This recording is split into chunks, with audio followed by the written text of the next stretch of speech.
Welcome to Storyteller TV. Classic children's stories from around the world.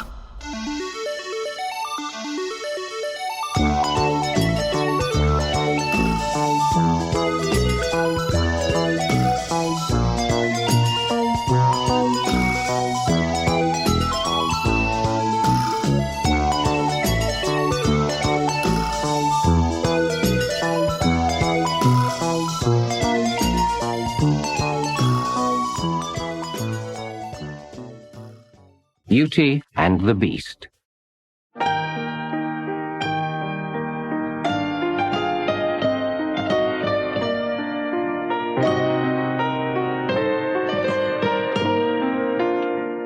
Once upon a time, there was a rich man who had 3 daughters. Suddenly, almost overnight, he lost nearly all his money. The family had to sell their grand house and move to a tiny, run-down cottage in the country. The 2 older girls were always complaining about having to patch their dresses and never being able to go to parties. But the youngest, who was called Beauty, because of her sweet face and gentle nature, made the best of everything. One day, their father set off to town to see if he could find work.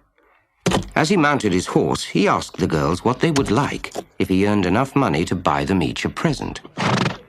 "A beautiful dress for me," said the first daughter. "A silver necklace," said the second. "Just come back safely, Papa," said Beauty. "That's enough for me." "Oh, Beauty, there must be something you'd like." "A red rose for my hair, then," she said with a smile. "But it's winter, so I won't mind if you can't find me one." "I'll do my best for all of you," said their father, and he galloped away. But he had a miserable time in town. There was no work anywhere. The only gifts he could afford were fruit and chocolate for the older girls, and there were no flowers at all for Beauty. Then, on the way home, his horse went lame and he had to dismount. A snowstorm blew up, and the unlucky man found himself hopelessly lost in the middle of a dark wood. Suddenly, he saw through the blizzard a high wall and a pair of locked wrought iron gates. At the end of the drive, he could see a huge mansion with warm lights in the windows. "If only I could shelter here." No sooner had he spoken than the gate swung open. The stormy wind suddenly swept him up the drive to the steps of the house. The door creaked open, revealing a candlelit table set with the most tempting food and drink.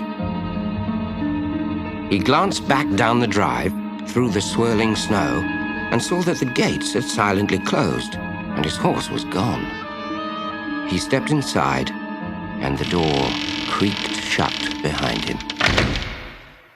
While he was gazing nervously round the room, one of the chairs pulled itself back from the table, clearly inviting him to sit down.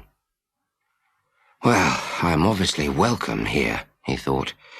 "I might as well enjoy myself."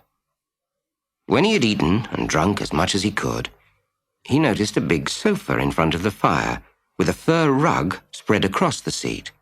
A corner of the rug turned back, as if to say, "Do come and lie down." So that's what he did. The next thing he knew, it was morning. He got up feeling wonderful and sat down at the table where breakfast was waiting for him. There was even a red rose in a silver vase on the table. "A red rose!" he exclaimed. "What a stroke of luck! Beauty will have her present after all." He ate as much as he could, stood up, and took the rose out of its slender vase. At once, a terrible roar filled the air. The fire in the grate shrank back against the chimney, and all the candles flickered. The outer door burst open. There, framed against the snowy garden, was the most horrifying sight. Was it a man or a beast? It was dressed in gentleman's clothes, but there were hairy claws where there should have been hands, and its head was a mass of tangled fur. "Steal my rose, would you?" it snarled, showing its appalling fangs. "What kind of thanks is that for the hospitality I've given you?" The man nearly died of fright. "Please forgive me, sir. It was for my daughter, Beauty. But I'll put it back at once, of course." "Too late," growled the beast. "You must take it with you now, and send me your daughter in exchange." "No," gasped Beauty's father. "No." "Then I shall eat you this minute," roared the beast. "Better for you to eat me than my lovely daughter," said the unhappy man. "If you send her, I'll not harm a hair of her head," said the beast. "You have my word on it. Now, choose." The girl's father agreed to the dreadful bargain, and the beast gave him a magic ring, which, if twisted 3 times, would bring Beauty to the beast's desolate mansion. Outside in the snow stood the horse, now cured of its lameness, saddled and ready for the journey. But what a miserable journey it was, and an even worse homecoming when he told his daughters what had happened. "Did he really say he wouldn't hurt me, father?" asked Beauty. "He gave his word, my darling." "Then give me the ring," said Beauty. "Don't forget me, will you, everyone?" She kissed them goodbye, put on the ring, and twisted it 3 times.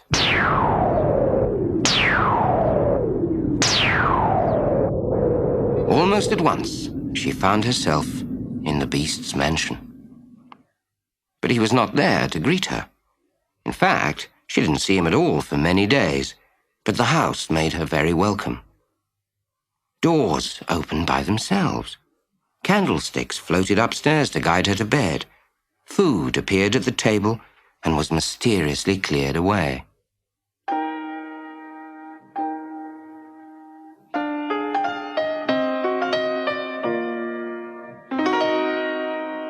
Beauty was not frightened by the friendly house, but she felt so lonely that she began to wish the beast would come and talk to her, however awful he looked. One day, as she wandered in the garden, the beast stepped out from behind a tree. Beauty could not stop herself giving a scream as she covered her eyes. "Don't be afraid, Beauty," he murmured, trying to keep the growl out of his voice. "I've only come to wish you good day and ask if you are enjoying your stay at my house." "Well," said Beauty, taking a deep breath, "I'd rather be at home, but I am well looked after, thank you." "Good," said the beast. "Would you mind if I walked with you for a while?" So the 2 of them wandered about the garden, and after that the beast often came to talk to Beauty. But he never sat down to eat with her at the big table. One night, Beauty saw him loping across the moonlit lawn. She realized with a shock that he was out hunting for his food. Glancing up, he saw her at the window. Covering his face with his great paws, he let out a roar of shame. Although he was ugly, Beauty was so lonely and he was so kind to her that she began to look forward to seeing him. One evening, he came up behind her when she was sitting reading by the fire. "Marry me, Beauty," he said. He looked so hopeful that Beauty felt sorry for him. "I do like you very much, Beast, but no, I really don't want to marry you. I don't love you." The beast often repeated his polite offer of marriage, but she always said no, as kindly as she possibly could.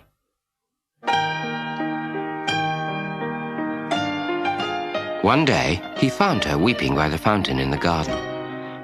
"Oh, Beast," she cried, "I'm sorry to cry when you've been so kind to me, but it's almost winter. I've been here nearly a year. I'm so homesick. I miss Father so much." To her joy, Beast said, "You may go home for 7 days if you promise to come back." Beauty promised at once and twisted the ring on her finger. What joy there was when Beauty appeared in the little kitchen in the middle of supper. They had a wonderful week together. Beauty told her family all about her strange host, and they told her all their news. The happy week passed with no sign or word from the beast. Perhaps he's forgotten, thought Beauty. I'll stay a bit longer. Another week passed, and, to her delight, nothing happened at all. The family breathed a sigh of relief. Then, one night, as she was brushing her hair in front of the mirror, her reflection suddenly faded, and there instead was the beast. He was lying by the moonlit fountain, almost hidden by fallen leaves. "Oh, beast!" exclaimed Beauty, tears springing to her eyes. "Please don't be dead. I'll come back, dear beast." She twisted the ring 3 times and found herself by his side in the garden. "Beast! Oh, beast!" she wept, lifting his huge head onto her lap. "I didn't mean to kill you. I love you."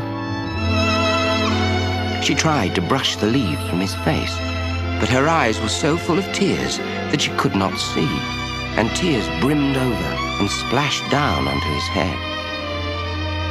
Suddenly, he spoke.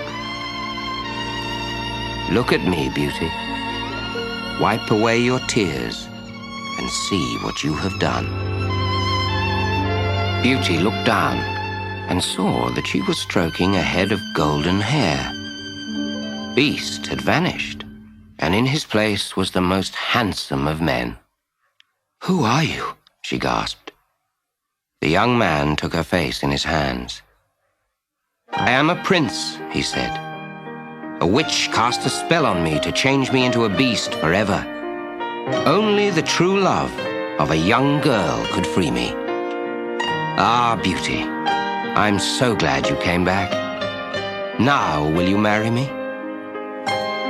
"Of course, my prince, I will."